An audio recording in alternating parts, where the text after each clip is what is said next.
बेरोजगारी की लाचारी को आपके साथ लेके आया हूं।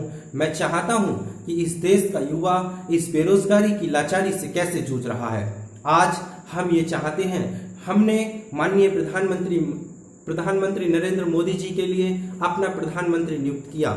हमने ही नहीं, देश के जितने भी युवा हैं सभी युवाओं ने जी जान से प्रधानमंत्री नरेंद्र मोदी जी के लिए अपने देश का प्रधानमंत्री बनाया।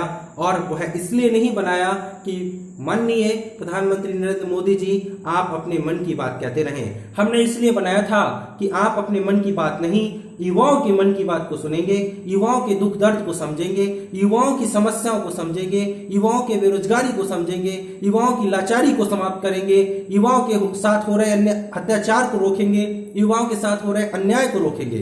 इसलिए आप लोगों के लिए, आपके लिए यहाँ पर देश का प्रधानमंत्री बनाया गया था। माननीय प्रधानमंत्री जी, ये हम नहीं कह रहे हैं, हम किसी पॉलिटिक्स की बात नहीं कर रहे हैं, हम किसी पार्टी की बात नहीं कर रहे हैं, हम कांग्रेस की बात नहीं कर रहे हैं, हम बीजेपी की बात नहीं कर रहे हैं, हम किसी भी पार्टी की बात नहीं कर रहे हैं। क्योंकि ना मैं उत्तर प्रदेश में समाजवादी की बात कर रहा हूं, ना मैं कांग्रेस की बात कर रहा हूं, ना मैं बहुजन की बात कर रहा हूं, ना मैं किसी बीजेपी की बात कर रहा हूं। क्योंकि अगर कांग्रेस आई थी तो कांग्रेस को युवाओं ने हटाया तो बीजेपी को बुलाया, बीजेपी को हटाएगा तो किसी और को बुलाएगा। अगर यूपी में बहुजन को हटाया तो समाजवादी को बुलाया, और समाजवादी को हटाया तो फिर से बीजेपी को बुलाया। तो युवाओं को एक आस थी, एक उम्मीद थी कि बेहतरीन से बेहतरीन तरीके से यहाँ पर बेरोजगारी को दूर किया जाएगा, व्यवस्थाओं को बनाया जाएगा। यहाँ का पढ़ा लिखा युवा, एक से एक टैलेंटेड युवा, जिसके पास BSc, MSc, BBA, BCA, MCA, BCom, MCom, MPhil, BBA, यानी कि अगर मैं बात करूं तो पीएचडी और नेट जैसी उन्होंने परीक्षाएं उत्तीर्ण की हैं। एक अच्छी शिक्षाएं प्राप्त करने के बाद एक आज का युवा, बेचारा बेरोजगार युवा, एक छोटी पोस्ट के लिए फॉर्म भरता है। अब अगर हम भारत देश की बात करें तो रेलवे में ग्रुप डी के लिए अप्लाई करता है। बताइए कहां PhD, MSc, MBA, MA, MCom वाले युवा, जहां तक मेरा मानना है यहां तक बीटेक और एमटेक वाले भी युवा यहां पर रेलवे ग्रुप डी का फॉर्म भरते हैं और ये आस लेके जाते हैं कि चलिए एक बेरोजगारी लाचारी है, इससे छुटकारा मिल जाएगा, एक जो लगा हुआ कलंक है बेरोजगारी का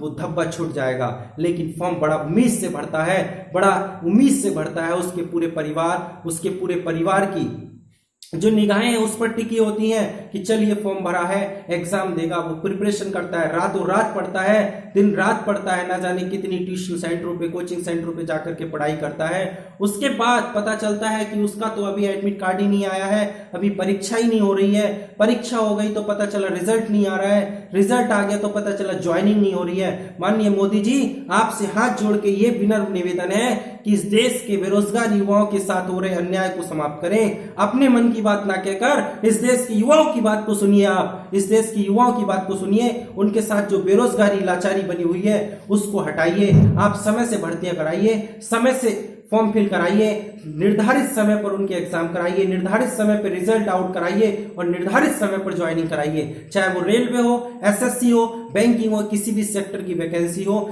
हर सेक्टर के लिए ये एक नियम बना देना चाहिए कि समय से भर्ती आए और समय से उनकी ज्वाइनिंग हो जाए। आज का युवा बताइए, एक रेलवे ग्रुप डी, एक छोटी सी डी ग्रुप की पोस्ट के लिए देश में 2.5 करोड़ फॉर्म भरे जाते हैं, 2.5 करोड़ आवेदन होते हैं। तो सोचिएगा कि अगर 2.5 करोड़ आवेदन हो रहे हैं तो उनके परिवार के कितने सदस्य होंगे। 2.5 करोड़ लोगों के साथ मेरे हिसाब से कम से कम 10 करोड़ लोगों की उम्मीद होती है कि हमारा एक बेटा, हमारी एक बेटी तैयारी कर रही है, उसके बाद वो नौकरी पा करके हमारे साथ हमारा भरण पोषण करने में सहयोग प्रदान करेगी। लेकिन उसकी उम्मीदों पर तब पानी फिर जाता है जब पता चलता है फॉर्म भरने के बाद 6 महीने हो जाते हैं, 7 8 महीने हो जाते हैं, साल भर भी गुजर जाता है और उसका एडमिट कार्ड ही नहीं आता है। पढ़ते पढ़ते वो थक जाता है और निराशा हो जाता है, मोटिवेट होने की जगह डिमोटिवेट होने लगता है, पढ़ने लिखने में उसका मन नहीं लगता है, परेशान होकर के अपनी कॉपी पत्र फाड़ के फेंक देता है और सोचता है कि अब कोई फायदा नहीं है पढ़ाई लिखाई में, सिलेक्शन क्या खाक होगा। जब वो पढ़ने का जुनून होता है 2 से 3 महीने फॉर्म भरने के बाद, बस 2 से 3 महीने उसका जुनून होता है, उस समय वो पढ़ता है और उसी दौरान आप उसका फॉर्म भरवाने के बाद उसका एग्जाम नहीं कराते हैं तो फिर उसका मन टूट जाता है और फिर वो तरह तरह के रास्ते पकड़ने लगता है। इसलिए माननीय प्रधानमंत्री नरेंद्र मोदी जी से पुनः एक बार आग्रह, पुनः एक बार निवेदन है कि आप इस तरह से युवाओं पर हो रहे किसी भी प्रकार के एक तरीके से अत्याचार को रोकिए, बेरोजगार की लाचारी को रोकिए, इन समस्याओं का सामना ना हो। जो भी फॉर्म भरा जाए सही समय पर परीक्षा हो, सही समय पर एग्जाम हो, सही समय पर उन्हें भर्ती कर लिया जाए और ज्वाइनिंग दे दी जाए। आप सभी युवाओं से देश के यह अनुरोध है कि फैला दीजिए इस वीडियो को, फैला दीजिए इसको, एक एक युवा के पास पहुंच जानी चाहिए। हमारी आवाज माननीय प्रधानमंत्री नरेंद्र मोदी तक पहुंचनी चाहिए और हमारे द्वारा जो आशा की जा रही है उसका निवारण होना चाहिए। जय हिंद, जय भारत। दोस्तों, मिलते हैं आपसे। ये आंदोलन चलाते रहेंगे, जब तक चलाते रहेंगे जब तक हमारी बात को स्वीकार नहीं किया जाएगा, हमारी बात को सुना नहीं जाएगा। जय हिंद, जय भारत।